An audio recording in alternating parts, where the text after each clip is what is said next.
then, so I talked to her for like 20 minutes, and she was like, do you want to come work for us? And I was like, sure, PhDs are terrible, so yeah, I'll do that instead. So that was on like a Wednesday. I moved up on a Friday, and I started working on Monday, and I just started like hanging out with all these journalists at the Atlantic, and I was like, this is the coolest fucking job you can have. I'm never doing anything else. And so I just like fell into it. That's awesome. And I stuck with it. Awesome. And so how did you end up at Washington City Paper from you were at ActTwo? Yeah, I was doing a lot of this technology stuff, and I was working on basically building websites that worked better for people, and I really liked doing that, but I decided I needed to be somewhere that was closer to the actual stories. But I wanted to be working with journalists to help them get their stories in front of people who are reading them, and just making it work better. So I came to City Paper because it's one of the rare places where you get to work with really young, talented journalists who are just starting out. Yeah. And you actually get to kind of like coach them along and watch their careers take off. So I every day I go to work and I feel really lucky to be there because you get to work with these people who are just super talented, and you get to watch them and help them and kind of like usher them along. So all the people I work with, I'm just like, I hope you never leave, but I know someday you will, and I can't wait to see where you go next. Oh, that's so exciting. I know. I feel the same way about like I 2 years feel ago, the same way about my I editor and my staff. Yeah. So recently, like you do a lot of interesting things for the City Paper. You recently tested a mattress. So one of my questions is, what is the weirdest thing you've ever done for a story? Or just the weirdest thing? I don't know. The weirdest thing I've ever done for a story. Okay, here's a weird thing I did for a story.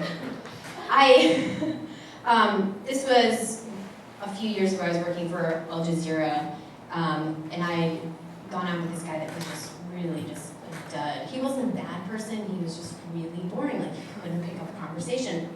But I knew that he had friends in Syria, and we were trying to do a story in Syria, and I was like, so I can't just like call him and be like, hey, can I get all your Syrian friends' numbers? So I called this guy and I was like, hey, so I feel like we just like, I didn't give you, enough time. Like maybe we should go out and just like have coffee again some other time. And I went out with this guy again, and he ended up just like, I apparently faked it so well that he ended up like sharing all of his contacts with me.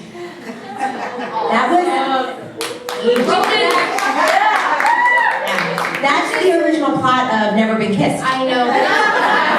You should never do that. Okay, you should never do that. I learned a lesson. You shouldn't do that. You shouldn't do that. That's not good journalism. So I'll say the weirdest thing I did was sit for 20 minutes on a mattress by myself in the store, and then I wrote about it. It was really strange. Really? It was people looking at you like, why is she loitering? Oh yeah, they were. So the whole idea was that you're supposed to like test out these mattresses by going and like taking a nap inside this tent construction that's in a warehouse, but there's like a party going on outside, and so the whole time I was like sitting there in this mattress like, oh, nothing, like okay, relaxing, like, but you could see people were like, just like checking in, like looking at you while you're trying to do this nap thing.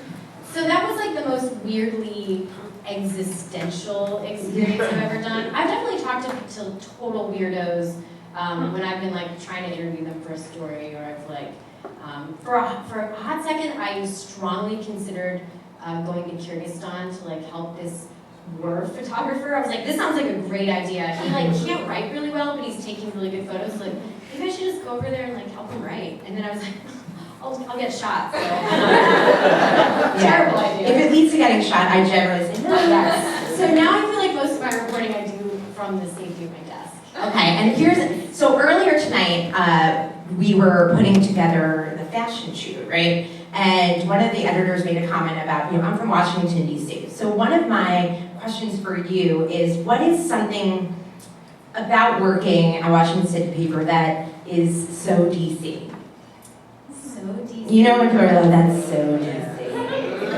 The most DC thing, I think, that we do constantly, and it actually kind of drives me nuts, but at this point I sort of love it, is the debate over the demarcations of neighborhoods. We'll talk about intersection, and we're like, no, not the north side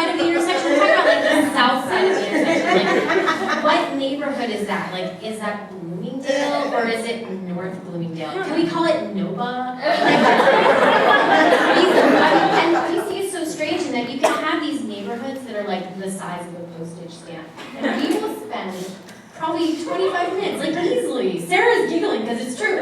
We will talk about a neighborhood like, okay, but is it here or is it just like here? And do you count that corner and like which side of the intersection it is on?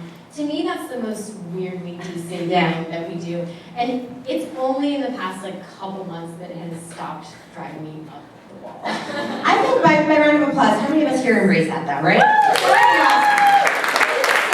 It's so easy. That's so Raven.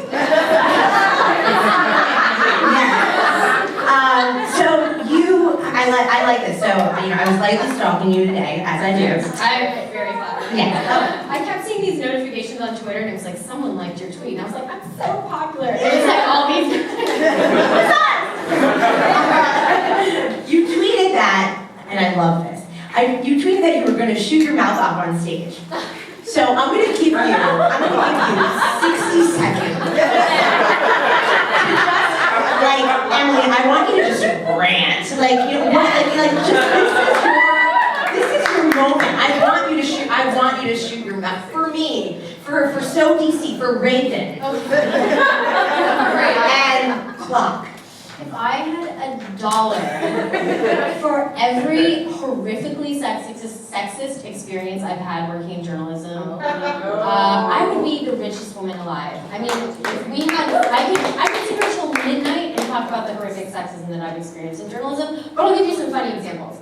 My first day on the job, and I'm not going to talk about where this was, one of the senior producers pulled me out of a pitch meeting. A pitch meeting is where you talk about your best story ideas and you kind of like plan what's coming up next. And I had like 2 super hot story ideas, not to brag, but they were really good. And this guy, he was like 50, pulled me out of this meeting. He was like, I've got some great career advice for you. And I was like, okay, I guess I'll be open-minded about this. He like pulled me like down a hallway into like a darkened room closet, and I was like, this is weird. But he was like, you know what? People are starting to think that you're like a little bit of a bitch because you don't bring your stories to your senior producers, you're just like pitching them yourself. That's not advice, right? No, that's not advice. Sounds like by raise of hands, not advice. That's not advice right now. And so he was like, he basically called me a bitch because I wasn't like giving him the stories, and I was like, okay, we're done right now. And then there was the other time I worked, when I worked at Trove, which is an awesome place to work. I was coming out of the building, and a bunch of people were coming in for like a coding class or something. And I was walking out, and this guy was like running late. He was like, oh my God, hold the door. Like, are you just leaving this code thing? And I was like, no, I work at Trove. I'm an editor. And he was like, oh, so weird, because you look smart enough to be an engineer. I was like, actually I am, but I'm an editor.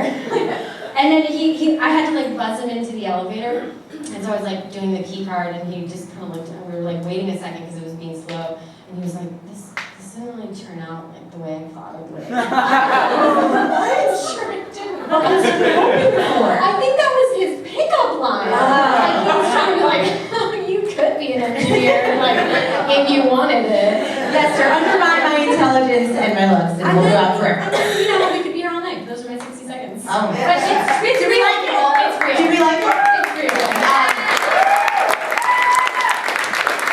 So, speaking of the sexism, I saw that you tweeted an article, and this article was the worst. It made me so mad. 27 ways to be a modern man. Oh my God. And it was from a very well-known publication. And I love what you said about it. You said that it was needlessly gendered. Yeah, okay, some of the advice things were like don't punish your kid for sneezing at the table. It's like, that's good advice. Like, don't be an asshole to your kid. It's like, sneezing is just a thing. Anyway, and the other ones were like, I don't know, it was like, do something nice for your spouse or something. But it was all couched as like things that a dude does. Right. And I was like, those are things that I do. Like, I don't punish children for sneezing. I don't know why this is a gender thing. And I just feel like, oh man, this is so, it's such an easy way to get people to click on things, just to be like, you know, let's talk about this in like a gendered way, or let's by omitting women from that conversation, it's like, let's say something about the ladies, you know, like they're not gonna really, they have no use for this advice. This is like dude stuff. Like let's construct our masculinity in like a very explicit way, which is just so weird. Like, can't you just make a list of 27 things that people should do or should not do? But then I guess no one will click on it.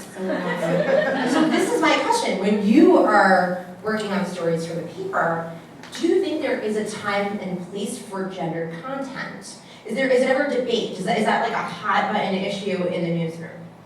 Yeah, I mean, there are definitely stories where I won't assign a man to write about something, or I just feel like I try very hard to carve out spaces for women to tell their own stories. And it's hard. I mean, it's really hard. Not as many women as men are freelancing right now, in my experience. It's just tough. Because you can't make that much money that way, you can't get insurance that way, or it's harder to get insurance that way, so it's the whole deck is stacked against women when it comes to freelancing. But I think my staff is really good about thinking consciously about when we're trying to tell a story that doesn't belong to us, whether it's a man trying to write about women's issues, whether we have a white writer trying to speak for people of color in our stories.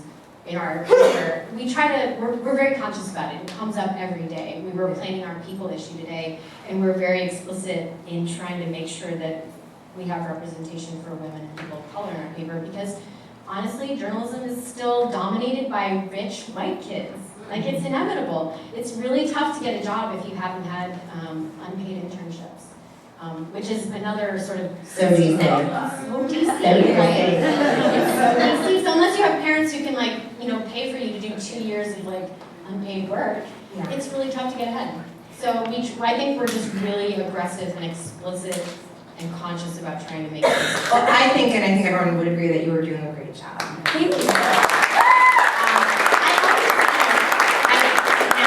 You're my eighth fascinating woman that I've sat down with for the issue. And I always like to ask this question. When you were younger, maybe a child or a teen, we actually have some lovely teens here tonight who really all that. Do you see like a shadow of who you are now? Were you always like this? Were you always curious? Did you work for the student paper? Nope. No, I didn't work for the student paper. I started a literary magazine in high school. I think I always was. I was always like very independent. I think it's so hard when you're that age to be independent and to trust that you know what's right for yourself, or that you know what you want to do, because there are I mean, just 100% of being a teenager is people telling you like you're not good enough, or you're not doing it right, or you should be doing it this way, or like don't do it that way, or do it my way. So it's really, really hard to sort of carve out space for yourself to discover what it is you're interested in. What's the story about you being that independent teenage girl? Tell the American story. Which one? I have so many. I have an ocean of embarrassing stories. This is my roommate, by the way. I get to know everyone. She knows me very well. Which one? The one about April Fool's. Oh my god. Ooh. This was I'm excited. this happened when I was like 15 or 16, and this is probably the most embarrassing and shameful thing I've ever done, and it still sticks. Wait, do you not want to tell this story to me? There's a lesson Me and in it. April are into who's There's a great. lesson in it. So, I lived in Atlanta when I was that age, and everybody, this was in the late 90s, aging myself. So, radio was super hot. Everybody listened to the radio in the morning before they came to school, and we would like talk about what happened on the radio. I know, we were so cool. And then, Hot 97.5. yes, exactly, thank you. This was 99X, if anyone's ever lived in Atlanta. So, on that morning show, there was two guys and a woman who were the DJs. And one morning they made an announcement that Leslie, the female DJ, was determined to be not pretty enough to work in radio. And of course, my friends and I were just like incensed. Like our hair caught on fire, and we immediately called all of each other like, oh my god, I can't believe this is happening. Like, oh, the feminist revolution is starting now. Like, we were pissed, right? Because that's a horrible thing to say. But, you know, we were 15, so we didn't think too hard about what they were actually saying. So we got together before school, and we like pasted together like protest flyers, and we photocopied them illegally by sneaking into the teacher lounge and like hijacking the photocopier. And so we printed up like a stack of 100 or something. And there was an auditorium where the whole school gathered for morning announcements. And so we got up there, it was like me and my friend, we got up there and we were standing there, we've got an announcement, all right. So, they went down the line, and one kid was like, I lost my skateboard, and the other kid was like, sign up for like soccer derby or whatever. And then we got to and my friend was first, and she was like, she reached behind her, she got the flyers, and she was like, I don't know if you guys heard, but something outrageous happened this morning. First of all, Leslie from 99X, and then someone was like, it's April 1st. And we were like, and it was obviously an April Fool's joke. And the both of us just sat there like, who's gonna poop her pants first? This is happening. This is just the realest thing that ever happened. And then the person to my left who was lined up to make the next announcement. We were just steam was coming out of our ears. We didn't think you could be too ugly for me. Okay, anyway. So the person next to me, lined up, waiting to make their school announcement, started to pipe up, and I went, I'm only here because, I lost my binder. So and I will never... I've hung her out to dry. I'm not kidding. The look on her face was bad, but that moment has stuck with me. Do you ever have those moments where, you, start awake at night, or, if you're having a bad day, it just, comes up, and you think about that moment, I need to go back and redo it. John Nitty asked me out of my locker in 9th grade. I was a bitch. That was the worst thing I've ever done, and I think about it all the time. It's don't ever be that person again. You're not. Don't hang your sister out to dry. Did you apologize? I did. You are an awesome person. We are so lucky to have you. You have turned out fantastic.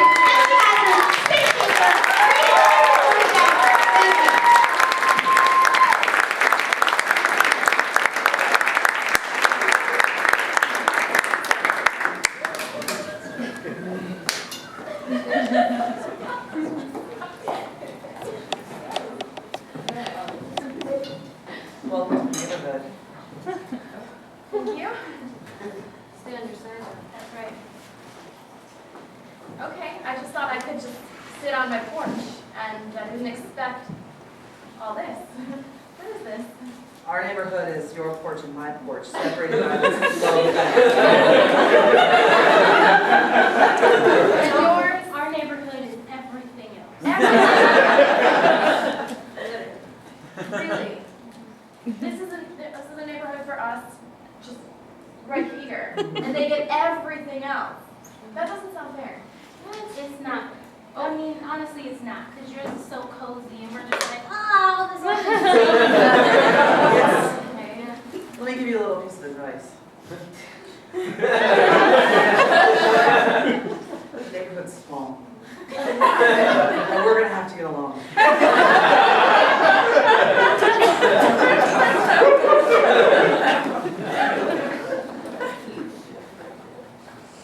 Oh, hi. Just taking a little nap in here. You guys have fun. All right. It's my bachelorette party. I know. I mean, have a great time. But I need to test out this ottoman. Wish me well. Have a great Keep time. polite. Hey, enjoy these. Ask to look at my ring. Oh, pretty. Awesome. I have to get back to my test. I'm here to watch you. Hey, did you guys order a stripper?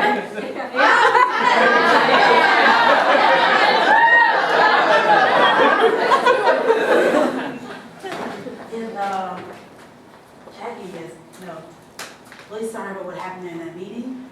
But on the positive side, that was your 1 million time getting harassed here at work.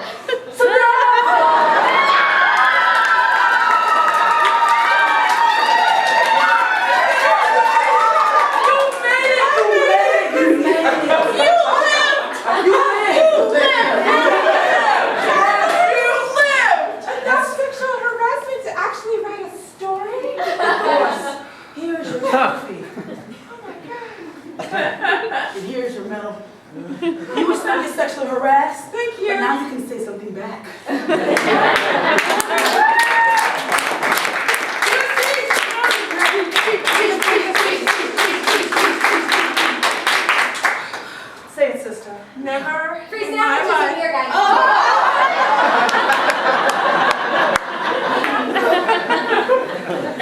Hey, I'm glad you called. Yeah. I didn't think that you thought the movie went that well, but. Oh, no, I'm totally into you. Are you gonna put your number in it again? Yes. I don't wanna be rude, but you're kind of a rebound right now for me. I just think it's good to be honest with girls, because I don't really meet a lot of girls. Oh, I'll take second. we're touching. Yeah? Yeah, second is.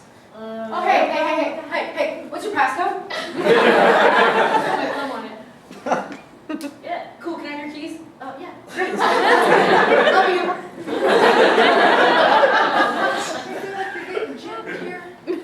No, she just told me she loved me. Yeah? I feel like you're kind of getting gypped here. Sorry. My heart. You got something to give me? I don't You know, your phone's gone and your Yeah, but it's like love, so it's just like you're like like. credit cards or wallet.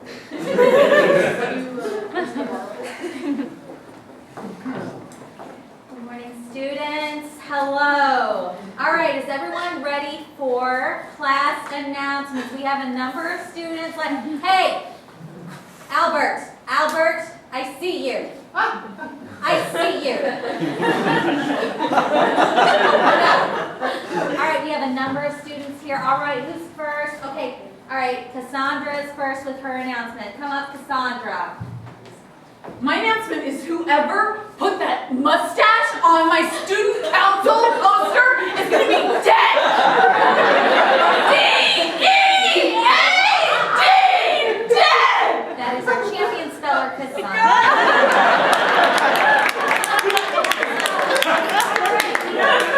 Hi, Lucy, what is your announcement?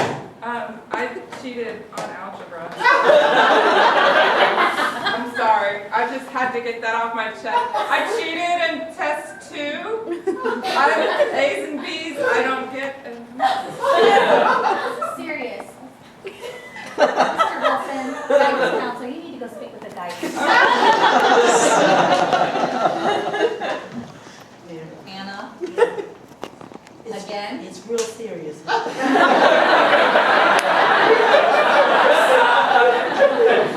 This better be for real this time. Are you for real? It is so. Are you for real? I heard on the radio. Some people have actual things to talk. All right, hey, okay, I'm gonna use my outdoor voice. Hey, classmates. I don't know if you heard this, but they're getting rid of the glazed donuts at Dunkin' Donuts.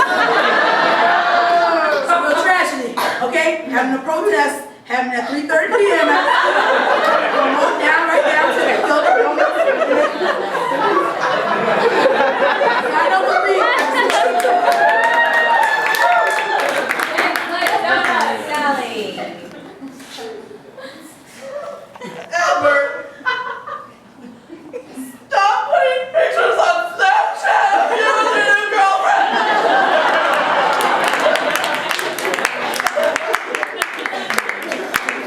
You guys, okay, I need you to go undercover in some porta potties. There's a real movement, a real sexual movement in porta potty that's not happening anywhere else in DC. Just in there. I like it when you girls do the hard-hitting journalism. All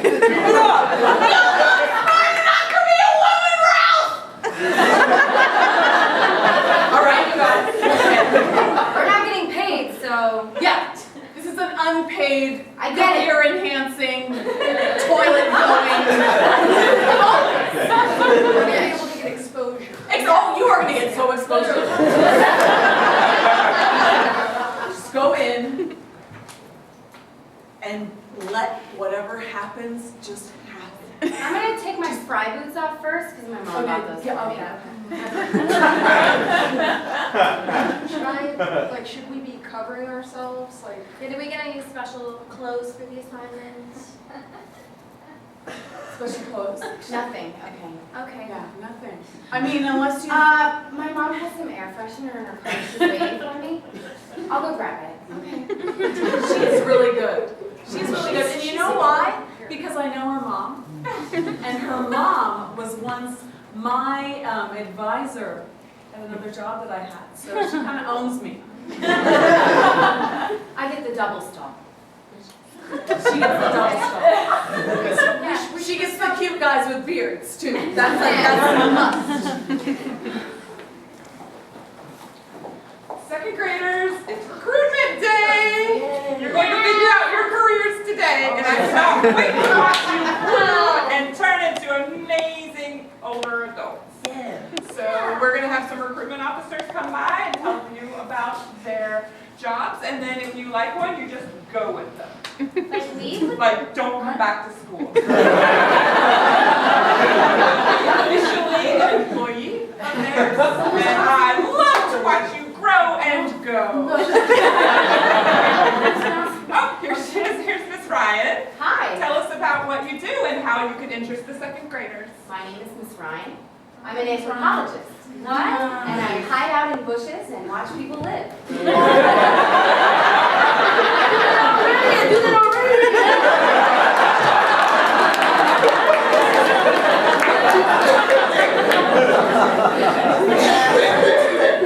Take the elevator up to the 24th floor. Oh. 24th floor. What's up there?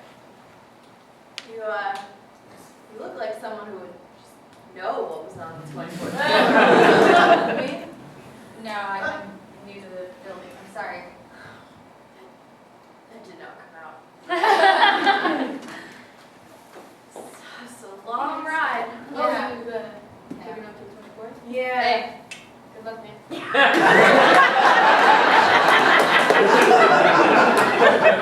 So you packed your lunch. It looks like today. Yes. Yes, I packed my lunch. Cool. You look like you could cook real good. I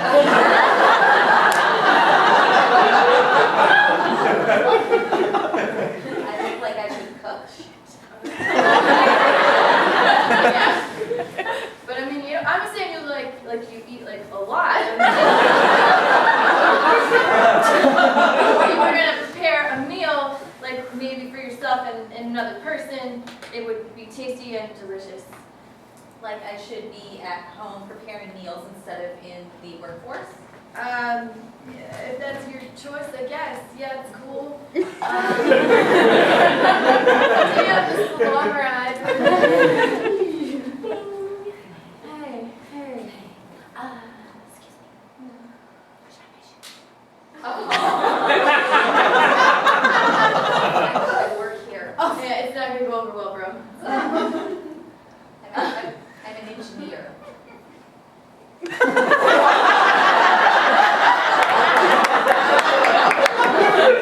Look, I just want to pull you from that meeting. Oh, well, I was gonna just make it the break of my career, but cool. Well, no.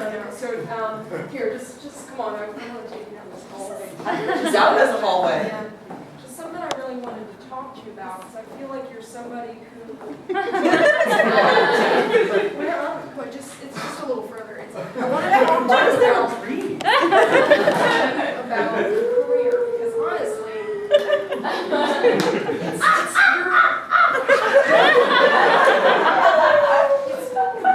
it's just, you're a wonderful writer, and I see so much potential in you.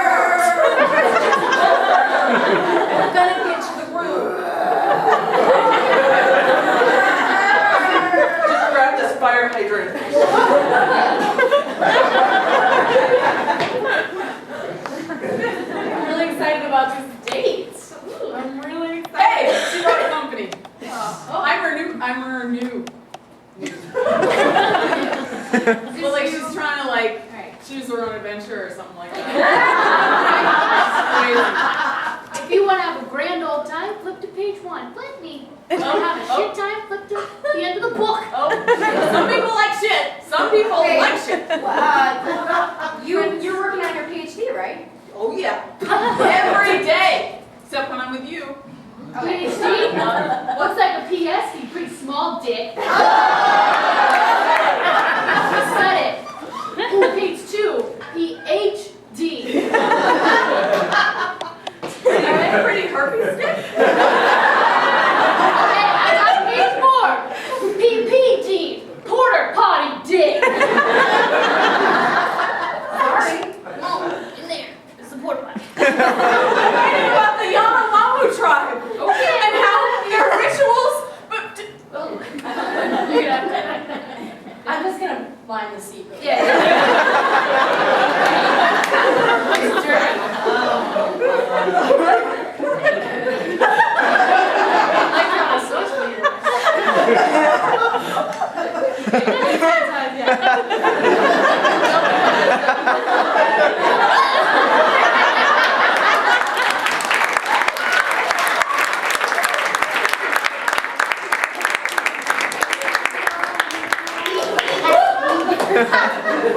We're gonna print that. Emily, thank you so much.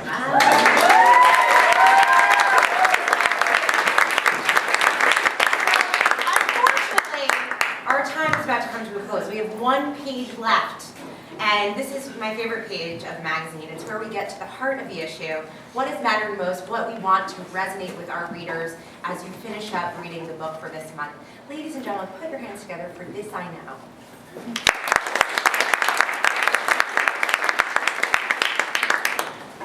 I'm Megan Cummings, and this I know. I'm not a newlywed, but my husband's doing just fine. I'm Eva Lewis, and this I know. I learned what PSD means. I'm Catherine Dedman, and this I know. I am actually really going to kill that person who drew the mustache on my presidential school poster. I'm Nancy Norman, and this I know. Porta potties are used for number 1, maybe number 2, but not blowjobs. I'm Laura Barber, and this I know. Hand sanitizer is not a sexual lubricant. Opposite. I'm Caroline Pettit, and this I know, I was listening to 99X that morning, and I had the same reaction!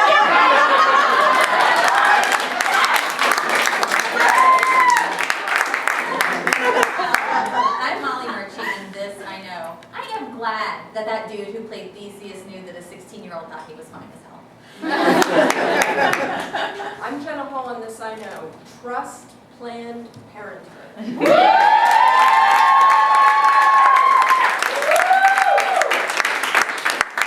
Stowers, and this I know, if you're gonna set your man's beard on fire, be standing next to a fire hydrant of glitter. And I'm Dana Malone, and this I know, the book for this month is officially closed. Thank you for reading.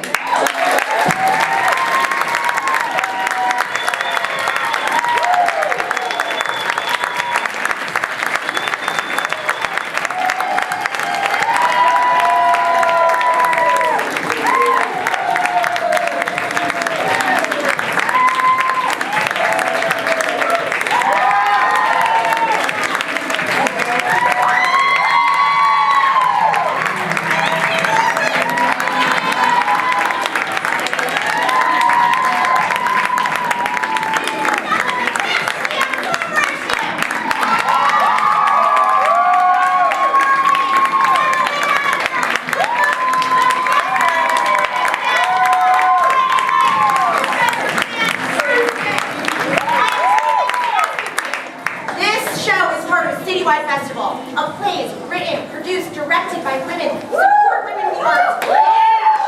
Women's Voices Theater Festival, check it out. Second, it is Breast Cancer Awareness Month. This is a cause near and dear to a lot of people on my cast. We're supporting a local charity, My Chemo Bag, and we are accepting cash donations and product donations in the front of the lobby. It provides care bags, My Chemo Bag provides care bags to cancer patients undergoing chemotherapy in the DC metro area. Support local charities, support your sisters. I love you all. Good night. I will be putting a bucket out there. Thank you.